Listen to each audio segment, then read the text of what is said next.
and vulnerable with us.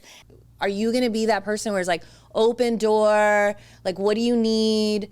People that I haven't met before, and be able to engage with them and, can I take a picture, or can I hug you, or can I, look, I really want you to win. And it's that instant connection that we get. Yeah. That's something that we don't have right now.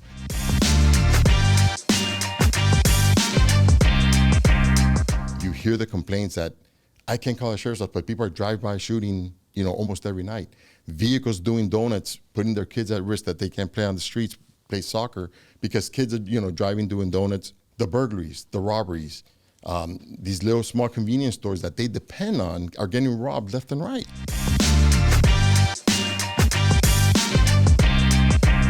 It's first of all, it starts with building a great team, a good leadership team. But more importantly, engaging our sheriff's office employees, promoting them, putting them in the front for taking care of them and their basic needs. Our detention officers, letting them know the value that they have. Remember, detention officers play a vital role that we don't recognize, and that is that they come in contact with people who make mistakes. One of our priorities is going to be to this jail connotation that it's a jail. We're going to change it to the Bureau of Corrections and Rehabilitation. I want our detention officers to understand words matter. Exactly what matters, exactly what's important to them. Their job is not to just treat people like lesser than human or in inhuman ways or treat them bad. No, let's correct the problems people have made. Let's really rehabilitate those individuals that have committed a crime and reintroduce them back into society. Are there programs? There's none. We're going to establish some. We're going to create new programs within the county. But it starts with the detention officers. It starts with them and retraining them and repurposing their energy and their efforts, and what they do is how they treat individuals at the jail. As a sheriff's office, prevention is key. What good is it, Giselle, when somebody died of a car accident with a drunk driver? What good is it when a crime has already been committed? Yeah, we come after the fact, we come in, we solve the crime, okay, so be it, but it already happened. So being more involved in like schools. Definitely, schools, reaching out to the youth. Starting there before they even get in a car. Before they even start driving, go out there and have our sheriff's deputies be more impactful and understand and realize that what they tell a junior or a senior could impact their decision the minute they get behind the wheel. And that's the community engagement that we need to have. And it starts from the sheriff. If you're not present, how involved are you as the head? If you're not involved, if you're not engaged, and you're not reaching out to the community, how your deputy is going to do it?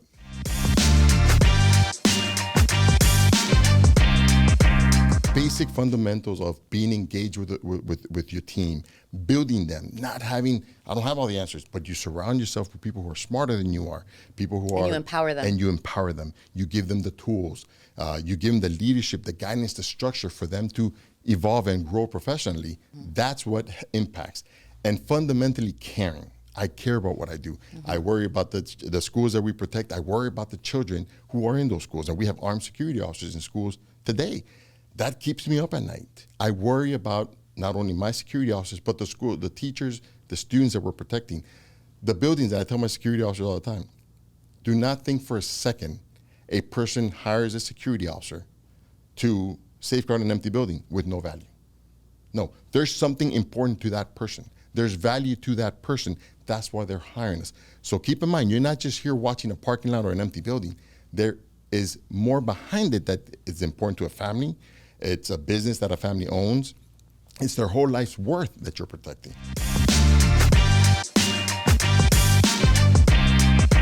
Under my administration or my leadership, we're going to respect every city's cultures and the different police departments and their ways of doing things. I understand that. But as the sheriff of this county, I believe it's incumbent on me to bring them together.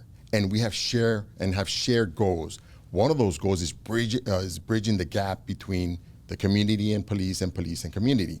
People know, and I want to be clear on one thing. We are going to work diligently and we're going to work effectively, but I promise you one thing.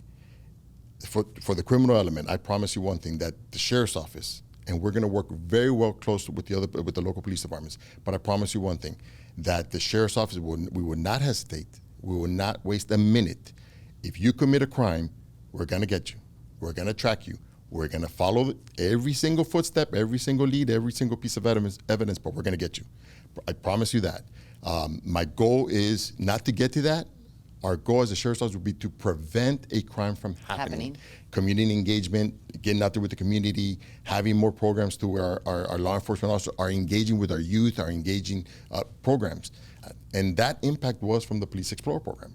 My role models were police officers. That's something. Do those programs exist? No, they don't exist. They do exist, you just don't apply them. For sure, the sheriff's office doesn't have them. I commend cities like Palmview, Mission Police Department. They have these programs, and I know that they have constable's office trying to initiate these programs, and they can, the funding and so on and so forth.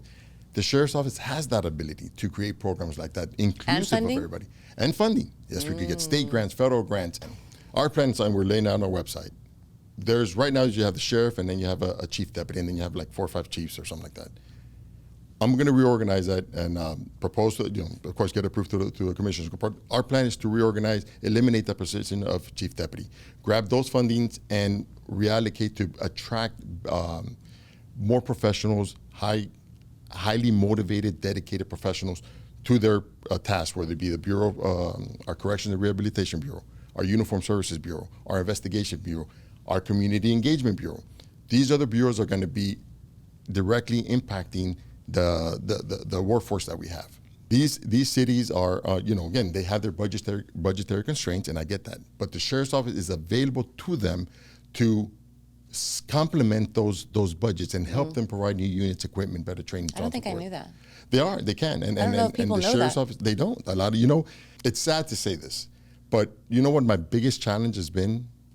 Is talking to individuals, and no matter their educational background, no matter their economic background or their social economic background, do you know what the sheriff's office does? Not really. You know how embarrassing that is, Giselle? That we have over 800 women and men of the sheriff's office that, play a vital role in keeping our community safe, and people don't know what they do. We have a new generation of officers coming in. And they're not like, hey, let's kick down doors and, let's do this and ask questions later. No, it doesn't work that way. Society expects more of us now. We have to evolve as an agency, as a department, as a law enforcement community. We have to evolve. Training is a key aspect. But to be in a roll call room where you're receiving briefing and you have in the back of your mind, I can't pay my light bill, or I can't pay my car, or they may repossess my car. Those are things that our deputies affect you every single day. The internal customers is I have to work, and I just said this, I would never ask one of my deputies to do something I wouldn't do. I wouldn't do that. But I promise you one thing, I will work harder for them than they will ever work for me. That's the way it should be, yeah. Promise you that. To the community, the people who have elected me, specifically the people that I'm trying to encourage to vote for me, I promise you that they're going to get the best of me. And I appreciate their vote. I need their vote, and I need them to lead this county, to lead the sheriff's office. But my job is to every single individual who lives, walks, plays, works in Hidalgo County, whether you vote for me or not. Yep. Whether you're on the census or not. You know what? Whether you're on the census or not, whether you're Republican or a Democrat, the sheriff's office is brown. I joke that I bleed brown because independent of party affiliation, my job is to protect you.